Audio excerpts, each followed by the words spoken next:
अभी हम लोग मध्यकालीन आर्य भाषा के जो 3 अवस्थाएं हैं, पाली, प्राकृत और अपभ्रंश, इन तीनों को पढ़ रहे हैं।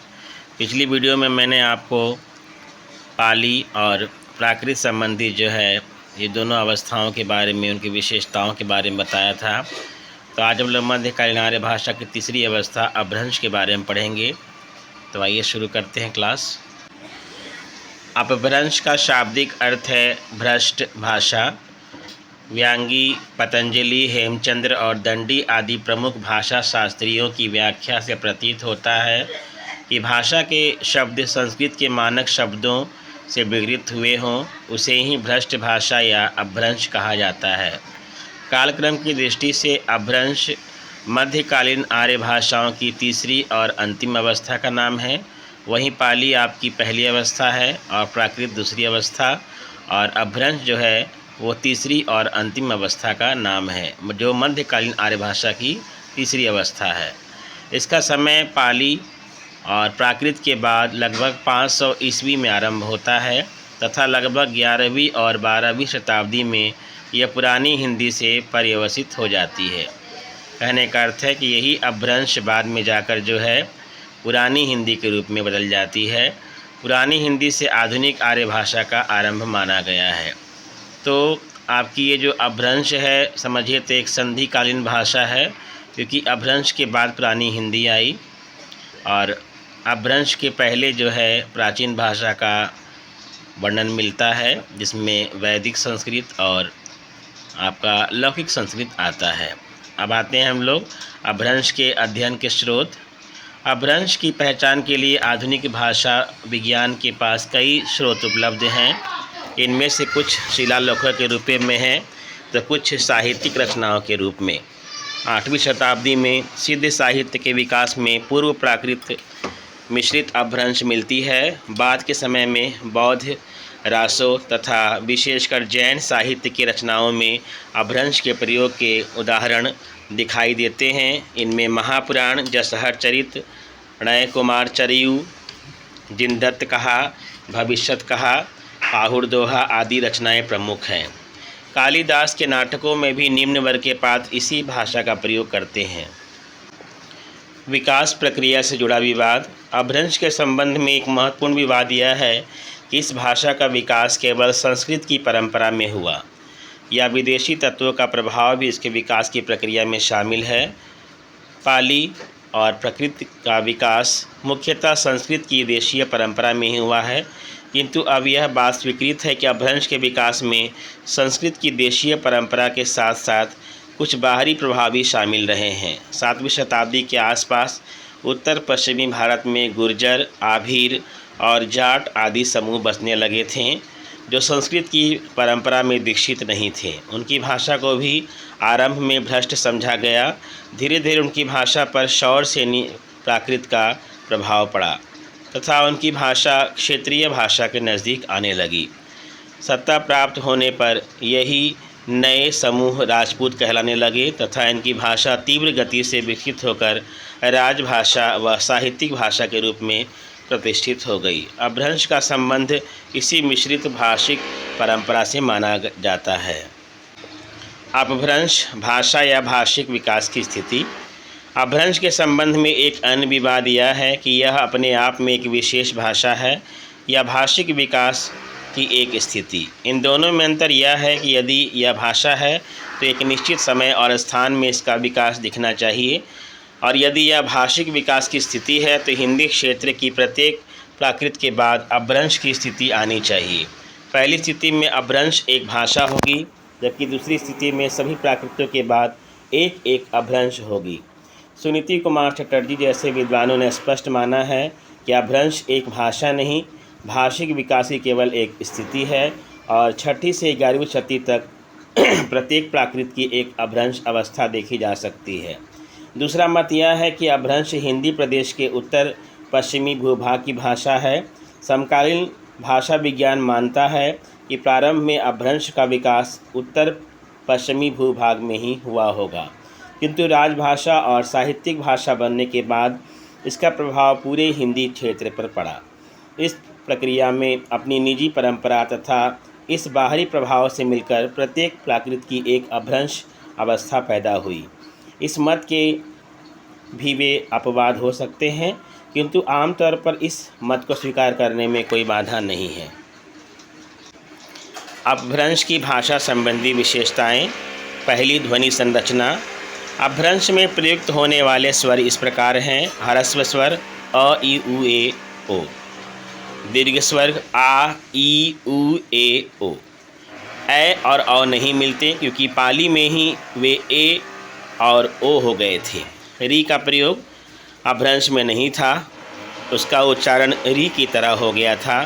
तत्सम शब्दों में इसका प्रयोग चलता रहा था, किंतु सामान्य शब्दों में इसका रूपांतर अ ई उ और ए के रूप में होने लगा। जैसे कृष्ण का कनह, ऋतु का उतु, मृत्यु का मितु, गृह का गेह, ऋण का ऋण।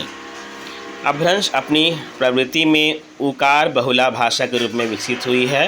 तो अपभ्रंश अपनी प्रवृत्ति में उकार भाषा के रूप बहुला भाषा के रूप में विकसित हुई। इस दृष्टि से बहुत से शब्द उकारांत होने लगे, जैसे मन का मनु, कारण का कारणु, चल का चलु, अंग का अंगु। अनुनासिकता के संबंध में तीन तरह की प्रवृत्तियाँ दिखाई देती हैं। कहीं कहीं स्वरों के अनुनासिक रूप विकसित होने लगे, जैसे चलही का चलही, पक्षी का पाखी। कभी कभी शब्दों में अकारण अनुनासिकता आने लगी, जैसे अश्रु का अंशु, वक्र का वंक। कहीं कहीं ऐसा भी हुआ है कि कुछ अनुनासिक शब्द अनुनासिकता से रहित हो गए। इस प्रवृत्ति को निर्नुनासीकरण कहते हैं। उदाहरण के रूप में सिंह का सिंह हो जाना, विसंति का विष हो जाना। व्यंजनों के संयोग को सरल बनाने के लिए व्यंजन संयोग के मध्य स्वर लाने की प्रक्रिया शुरू हुई, जिसे स्वर भक्ति कहते हैं। उदाहरण के रूप में प्रदेश का परदेश हो जाना, मर्यादा का मर्यादा हो जाना, क्रिया का क्रिया हो जाना। कई शब्दों में स्वर लोप होने लगा। आमतौर पर या तो आरंभिक स्वर लुप्त हुए या अंतिम स्वर। उदाहरण के तौर पर अरण्य का अरण्य, लज्जा का लाज हो जाना। अपभ्रंश की व्यंजन माला इस प्रकार है। क ख ग घ छ छ ज झ ट ठ ड ढ अड़ त थ द ध न प फ ब भ म य र ल व दंत स ह। इस सूची से स्पष्ट है कि अपभ्रंश में अंग, इय, न, तालव्य श, मूर्धन्य श व्यंजन नहीं है। अपनी प्रकृति में अपभ्रंश ट वर्ग प्रधान भाषा है। अपनी प्रकृति में अपभ्रंश ट वर्ग प्रधान भाषा है। अपभ्रंश में तेजी से अंत्य व्यंजन लुप्त होने लगे।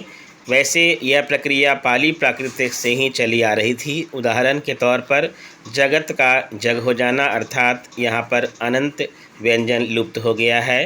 त के नीचे जो आपका हलंत लगा है। पश्चात में पच्चा हो जाना, महान का महा हो जाना। संयुक्त व्यंजन प्रायः समाप्त होने लगे। किसकी बात कर रहे हैं? अपभ्रंश की। इससे अंतस्थ व्यंजन य, र, ल, व की अत्यधिक क्षति हुई तथा इनके साथ के व्यंजनों का द्वित्वीकरण होने लगा, जैसे चक्र का चक्र हो जाना, धर्म का धम्म हो जाना और कर्म का कम हो जाना। संयुक्त व्यंजनों में निम्नलिखित परिवर्तन भी दिखाई देते हैं, जैसे संयुक्त क्षा का ख हो जाना, ज्ञ का अण हो जाना, जैसे द्राक्षा का दाख हो जाना और अज्ञानी का अणाणी हो जाना। वैसे ही आपका अन्य है। शब्द के बीच में आने वाले व्यंजनों में काफ़ी परिवर्तन हुए। अल्प प्राण व्यंजन क, ग, च, ज, त, द आदि अ अथवा य में परिवर्तित हो गए, जैसे वचन का वयन हो जाना। यहाँ पर आप देख रहे हैं कि यहाँ जो च है वो आपका किसमें बदल गया? य में बदल गया। नगर का अणयर हो जाना, कोकिल का कोयल हो जाना। शब्द के मध्य में आने वाले महाप्राण जैसे ख, घ, थ, ध और भ आदि ह में रूपांतरित हो गए, जैसे रुधिर का रुहिर हो जाना, मुख का मुँह हो जाना, दधी का दही हो जाना। अपभ्रंश की व्याकरणिक संरचना। व्याकरणिक संरचना के अंतर्गत संज्ञा, वचन, लिंग, विशेषण, काल, सर्वनाम तथा क्रिया आदि तत्वों का विश्लेषण किया जा सकता है। पहला, संज्ञा तथा कारक व्यवस्था। सरलीकरण की प्रक्रिया अपभ्रंश के संज्ञा रूपों में कई प्रकार से चलती रही। इस संबंध में 3 तरह के नए प्रयोग इस काल में दिखाई देते हैं। पहला प्रयोग, संज्ञा तथा कारक व्यवस्था का पहला प्रयोग। और बहुत से ऐसे प्रयोग होने लगे जिनमें किसी विभक्ति का प्रयोग नहीं होता था। इन्हें निर्विभक्ति प्रयोग कहते हैं। इनके अंतर्गत शब्दों को केवल प्रतिपादित के रूप में व्यक्त किया जाता था या एक ही विभक्ति से कई कारकों का काम ले जाता था। उदाहरण के तौर पर अपभ्रंश में ही प्रत्यय से कर्म, करण, संप्रदान, अपादान और अधिकरण कारकों का काम लिया जाता रहा। दूसरा, जो प्रयोग सविभक्तिक थे उनमें भी सरलीकरण हुआ। इस संबंध में सबसे पहले यह हुआ कि सारे प्रातिपदिक स्वरांत हो गए, जैसे जगत का जग हो जाना, महान का महा हो जाना। इसके बाद अगली स्थिति यह आई कि प्रातिपदिक के अंत में स्वर चाहे कोई भी हो, उसका रूपांतरण अकारांत शब्दों की तरह होने लगा। इसके अतिरिक्त विभक्ति रूप में संस्कृत में 8 थे, अपभ्रंश में केवल 3 रह गए। कर्ता, कर्म और संबोधन के लिए एक रूप का प्रयोग होने लगा। करण और अधिकरण के लिए भी एक रूप का प्रयोग होने लगा और संप्रदान, अपादान और संबंध कारक के लिए भी एक रूप प्रयोग होने लगा। तो जहाँ पर आपका अकारांत के जो 8 भेद थे संस्कृत के, वहीं पर आपका अपभ्रंश में केवल 3 रह गए। इस प्रकार अपभ्रंश में किसी एक संज्ञा के एक लिंग में केवल 6 रूप बचे, जो पाली प्राकृत में प्रायः 12 थे और संस्कृत में 24 थे। इस प्रक्रिया में एक और सरलीकरण यह हुआ कि पुल्लिंग और स्त्रीलिंग शब्दों के विभक्ति चिन्ह भी एक होने लगे। अपभ्रंश में ही पहली बार प्रसर्गों का स्वतंत्र विकास शुरू हुआ। वियोगीकरण या सरलीकरण की प्रक्रिया में ऐसा होना स्वाभाविक भी था। इस काल में विकसित हुए प्रमुख प्रसर्ग हैं कर्म कारक के लिए ही, संप्रदान के लिए तेहि और संबंध के लिए का और कर का प्रयोग। संबंध कारक के लिए का विकास इस युग की एक बड़ी उपलब्धि है। संबंध कारक के लिए का विकास इस युग अर्थात अपभ्रंश युग की बात कर रहे हैं हम लोग, की एक बड़ी उपलब्धि है, क्योंकि यह वर्तमान युग तक हिंदी में यथारूप प्रचलित है, अर्थात आज भी इसका प्रयोग संबंध कारक के साथ होता है। दूसरी व्यवस्था है वचन व्यवस्था। संस्कृत के 3 वचनों के स्थान पर अपभ्रंश में 2 वचन मिलते हैं। द्विवचन के सारे शब्द बहुवचन में शामिल हो गए। इससे भाषा की जटिलता काफ़ी कम हो गई तथा बड़ी संख्या में अनावश्यक शब्द भाषा से अलग हो गए। लिंग व्यवस्था तीसरी। संस्कृत में पुल्लिंग तथा स्त्रीलिंग के अतिरिक्त नपुंसक लिंग का भी प्रयोग होता था, जबकि हिंदी के विकास की प्रक्रिया में नपुंसक लिंग लुप्त होने लगा और नपुंसक लिंगी शब्द प्रायः पुल्लिंग शब्दों में शामिल होने लगे। यह प्रक्रिया पाली प्राकृत से ही तेजी से शुरू हो गई थी और अपभ्रंश में भी चलती रही। यद्यपि नागर अपभ्रंश में नपुंसक लिंग का कहीं कहीं अति सीमित रूप में प्रयोग मिलता है, किंतु सामान्यतः 2 लिंगों का प्रयोग अपभ्रंश की मूल विशेषता है। विशेषण। हिंदी के विशेषणों का विकास आमतौर पर संस्कृत की परंपरा के अनुसार ही हुआ। संज्ञा के लिंग और वचन के अनुसार विशेषणों का परिवर्तन होना अपभ्रंश में भी संस्कृत की तरह स्वीकार किया गया। इस काल में विशेष प्रवृत्ति संख्यावाचक विशेषणों के विकास की है। कई संख्याएं ठीक उसी रूप में विकसित हो गईं जिस रूप में आधुनिक हिंदी में मिलती हैं, जैसे 10, 12, 13, 18, 30 इत्यादि। कुछ संख्याएं लगभग आधुनिक हिंदी जैसी होने लगी थीं, जैसे 1, 7, 11, 16 इत्यादि। काल संरचना की बात करें। काल संरचना के संबंध में अपभ्रंश में 3 तरह की प्रवृत्तियां दिखाई देती हैं। इसमें वर्तमान काल आमतौर पर संस्कृत की परंपरा में चलता है। भूतकाल हिंदी की तरह कृदंतों के आधार पर चलता है, जबकि भविष्य काल में संस्कृत की परंपरा भी है और कृदंतों के आधार पर भी प्रयोग होते हैं। विशेष बात यह है कि इस काल में भविष्य काल के लिए 2 रूप विकसित हुए, स रूप तथा ह रूप। उदाहरण के लिए स रूप चलिसई और ह रूप चलिहिय। इसके अतिरिक्त परवर्ती अपभ्रंश में एक तीसरा रूप विकसित हुआ जिसे ब रूप कहते हैं। यह वही रूप है जो आज भी पूर्वी हिंदी तथा बिहारी हिंदी की कई बोलियों में मिलता है, जैसे चलब, आइब, जाइब, खाइब इत्यादि। सर्वनाम व्यवस्था। सर्वनामों के रूप में अपभ्रंश काल में जटिलता बनी हुई है, किंतु इनकी संख्या में काफ़ी कमी दिखती है। सर्वनाम में कुछ विकास ऐसे भी हुए जो सीधे सीधे वर्तमान हिंदी तथा हिंदी की कुछ बोलियों से मिलते जुलते हैं, जैसे तुम्हें सर्वनाम का विकास। इसके अतिरिक्त पूर्वी हिंदी की बोलियों में प्रयुक्त होने वाले कुछ सर्वनाम जैसे तुहार, महार इत्यादि भी इस काल में विकसित हो गए थे। इनके अतिरिक्त मई, तुहू, ते, अतासु आदि सर्वनाम भी मिलते हैं। क्रिया संरचना। क्रिया में इस काल में कोई विशेष परिवर्तन नहीं हुए। क्रियाएं कई आधारों पर विकसित होने लगी थीं। कुछ नए धातु रूप विकसित हुए, जैसे उठ तथा बोल। वर्तमान कृदंतों पर आधारित कुछ नई क्रियाएं प्रचलित हुईं, जैसे देखत और चाखत। प्रेरणार्थक क्रियाएं वर्तमान काल की पूर्वी हिंदी से मिलती हैं, जैसे बैठाओ, पठाओ आदि। अपभ्रंश की शब्दकोशीय प्रवृत्तियाँ। शब्दावली के स्तर पर अपभ्रंश में निम्नलिखित विशेष प्रवृत्तियाँ दिखाई देती हैं। इस काल में शब्द भंडार में सबसे अधिक मात्रा तद्भव शब्दों की ही थी।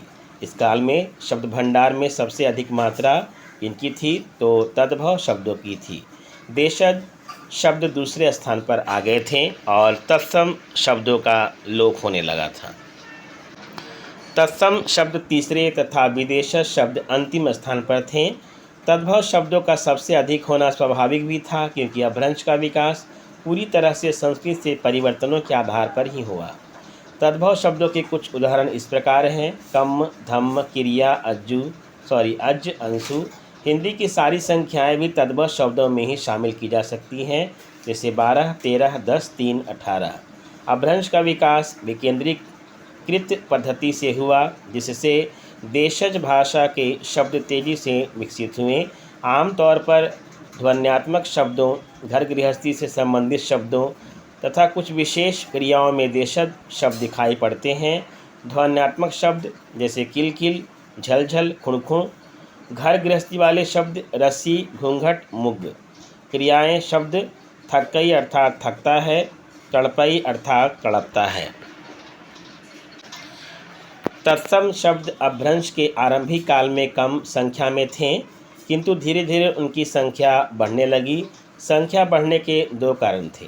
पहला यह कि परवर्ती अपभ्रंश के काल में ब्राह्मण वर्ग का पुनरुत्थान हुआ। दूसरा कारण यह था कि सरलीकरण की प्रक्रिया में कई शब्द इतने दुर्बोध हो गए थे कि उन्हें समझना तथा अन्य शब्दों से अलग करना संभव नहीं रहा। उदाहरण के लिए संस्कृत के 4 शब्दों जैसे सुप्त, सूत्र, सूक्त तथा शक्ति का अपभ्रंश में सुत हो गया, अर्थात चारों का केवल एक ही शब्द में सिमट गया। इसी प्रकार सुख, शुभ और सुधि तीनों शब्दों का अपभ्रंश में केवल सुह हो गया। इस वजह से शब्दों में अंतर करना कठिन होने लगा और इस समस्या को दूर करने के लिए अपभ्रंश काल में ही पुनः तत्समीकरण की शुरुआत हुई, अर्थात फिर से उन्हीं शब्दों को तत्सम रूप में शुरुआत किया जाने लगा। अपभ्रंश के अंतिम काल में भारत से विदेशी संस्कृतियों के आगमन के कारण फारसी और अरबी के कुछ विदेशी शब्द भी शामिल होने लगे, जैसे तहसील, नौबती रुमाल इत्यादि। ये सारे शब्द फारसी और अरबी से आए हैं, जो विदेशी शब्दों में शामिल हुए। आगे चलकर इनकी संख्या काफ़ी बढ़ने लगी। समग्रतः यही अपभ्रंश की भाषिक प्रवृत्तियां हैं। इन प्रवृत्तियों का महत्व इस बात में है कि यही प्रवृत्तियां आधुनिक हिंदी के विकास की जिम्मेदार रहीं। अपभ्रंश की प्रकृति को एक व्यवहारिक साहित्यिक उदाहरण से समझना ज़्यादा उपयुक्त होगा, जैसे एऊ जिम्मू, निगहू गिऊ, भटसिरी खगण भग्गू, तिखा तुरियण माणिया गोरी गलियण लग्गू। अर्थात जिस व्यक्ति ने सिर से तलवे को ना तोड़ा हो, जिसने तेज घोड़े को नियंत्रित ना किया हो तथा जिसने स्त्री से प्रेम ना किया हो, उसका जीवन बेकार है। अब हम लोग बात करेंगे अपभ्रंश के भेद की। विभिन्न भाषा वैज्ञानिकों ने अपभ्रंश के अलग अलग भेदों की चर्चा की है, जिसके कारण यह एक विवादास्पद प्रश्न बन गया है। इस विवाद के हल के ना होने के कारण कि अपभ्रंश में रचित साहित्य बहुत कम मात्रा में उपलब्ध हैं और उससे इन भेदों की प्रामाणिक पुष्टि करना संभव नहीं हो पाता। जिन विद्वानों ने अपभ्रंश को एक प्रश्न विशेष की भाषा माना है, उन्होंने आमतौर पर अपभ्रंश के सीमित भेद प्रस्तुत किए हैं। ऐसे विद्वानों में नमी साधु तथा मार्कंडेय के नाम प्रमुख हैं। नमी साधु ने अपभ्रंश के 3 भेद किए हैं। पहला उपनागर अपभ्रंश, दूसरा आभिर अपभ्रंश और तीसरा ग्राम्य अपभ्रंश। वहीं मार्कंडेय ने अपने ग्रंथ प्राकृत प्रकाश में अपभ्रंश के 3 भेद किए हैं, किंतु उनके द्वारा दिए गए नाम अलग हैं। इनसे अलग हैं नमी साधु से। उनके अनुसार अपभ्रंश के भेद हैं, पहला भेद नागर, दूसरा उपनागर तथा तीसरा है ब्राचर। यह बताना कठिन है कि इन तीनों में क्या समानताएं हैं या क्या अंतर हैं।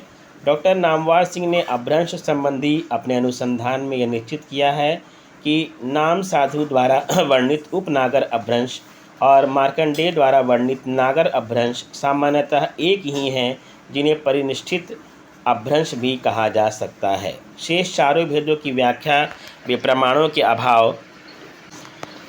के अभाव में नहीं कर सके। कुछ दूसरे विद्वानों ने मार्कंडेय द्वारा प्रस्तुत अपभ्रंश के 3 भेदों का संबंध भौगोलिक क्षेत्रों के साथ निश्चित किया है। उनके अनुसार अपभ्रंश पूरे उत्तर पश्चिमी भूखंड की भाषा थी, जिसके अंतर्गत नागर अपभ्रंश गुजरात में, उपनागर अपभ्रंश राजस्थान में तथा ब्राचर अपभ्रंश सिंध प्रदेश में बोली जाती थी। कुल मिलाकर प्रामाणिक सामग्री के अभाव में कोई निश्चित व्याख्या करना कठिन प्रतीत होता है। अपभ्रंश के भेद के संबंध में डॉक्टर तगारे का विश्लेषण भी महत्वपूर्ण माना जाता है। उन्होंने भी अपभ्रंश के 3 भेद स्वीकार किए हैं, यद्यपि इनके द्वारा दिए गए नाम भी अलग हैं। इनके द्वारा प्रस्तुत 3 भेद हैं: पूर्वी अपभ्रंश, पश्चिमी अपभ्रंश तथा दक्षिणी अपभ्रंश। पूर्वी अपभ्रंश यह भाषा मध्य देश के पूर्वी भाग में प्रयुक्त की जाती है। इसमें सरहपा, कणहपा आदि सिद्धों का साहित्य मिलता है। पश्चिमी अपभ्रंश के इस भेद का संबंध गुजरात और राजस्थान से है। कालिदास के नाटकों के निम्न वर्गीय पात्र यही भाषा बोलते थे। इसके अतिरिक्त जैन साहित्य की रचनाओं जैसे भविष्यत कहा तथा पाहुड़ दोहा में इनका प्रयोग हुआ है। दक्षिणी अपभ्रंश की बात करें, दक्षिणी अपभ्रंश संभवतः बरार आदि के उस क्षेत्र की भाषा है जहाँ जैन कवियों ने रचनाएं की हैं। कुछ विद्वान जैसे नामवर सिंह ने इस भेद को स्वीकार नहीं किया है। जिन विद्वानों ने इस भेद को स्वीकार किया है वे हैं जसहर चरियु महापुराण तथा नय कुमार चरियु जैसी जैन रचनाओं को इसका प्रमाण मानते हैं। कुछ अन्य विद्वानों ने जो अपभ्रंश को भाषा के स्थान पर भाषिक विकास की एक विशेष अवस्था मानते हैं, ने कुछ प्राचीन विद्वानों के माध्यम से अपभ्रंश के अनेकों भेद स्वीकार किए हैं। उदाहरण के लिए विष्णु धर्मोत्तर ने स्पष्ट रूप से कहा है कि शैली भेद के आधार पर अपभ्रंश के अनंत भेद प्राप्त होते हैं। मार्कंडेय ने स्वयं लिखा है कि कुछ लोग अपभ्रंश के 27 भेद मानते हैं। उन्होंने इस 27 भेदों के नाम भी प्रस्तुत किए हैं, जिनमें से ब्राचर, वैदर्भ, उपनागर, नागर, लाट, पांचाल, मालव, आभीर, कैकय, टक, पांड्य तथा कौंतेय जैसे भेद प्रसिद्ध हैं। अपभ्रंश को भाषिक विकास की एक अवस्था मानने वाले वैज्ञानिकों में डॉक्टर धीरेन्द्र वर्मा की चर्चा भी वांछनीय है। इन्होंने माना है कि प्रत्येक प्राकृत की एक अपभ्रंश रही होगी। इस दृष्टि से ये हिंदी देश में 5 अपभ्रंशों की स्थिति स्वीकार करते हैं।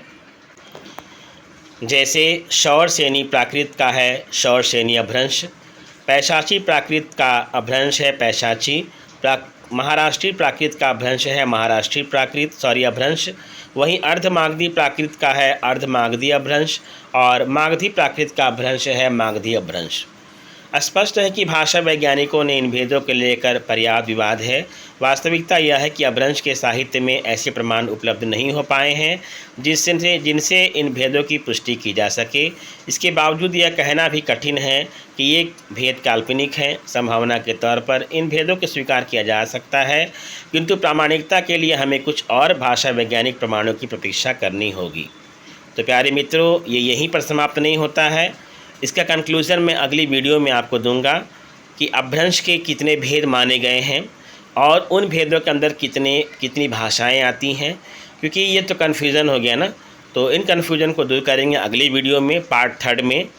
तो मध्यकालीन जो हमारी जो आर्य भाषाएं हैं वो ख़त्म नहीं हुई हैं, क्योंकि तीसरा वीडियो आपको जो है पूरा कंक्लूज़न देगा, ताकि आप परीक्षा में एक भी क्वेश्चन आंसर गलत ना करें और इंटरव्यू बोर्ड में भी आप आसानी से अपने बातों को प्रकट कर पाएँ।